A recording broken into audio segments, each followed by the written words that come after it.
Hi, this is Christian Fouts, and this is your Core Real Estate Minute.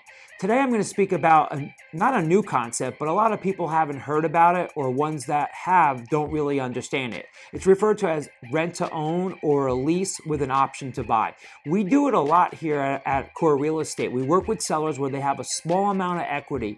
Maybe they have 10 or 15%.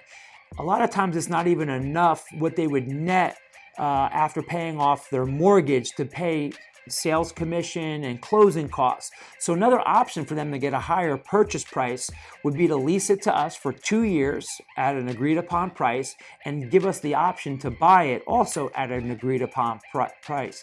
This way they can know that their monthly expenses are covered through the lease part of it. And the second one is we're giving them an option to buy their house at a discounted price. So they're able to pocket that money, the option money, and move on from the house. And we can put these in place very quickly.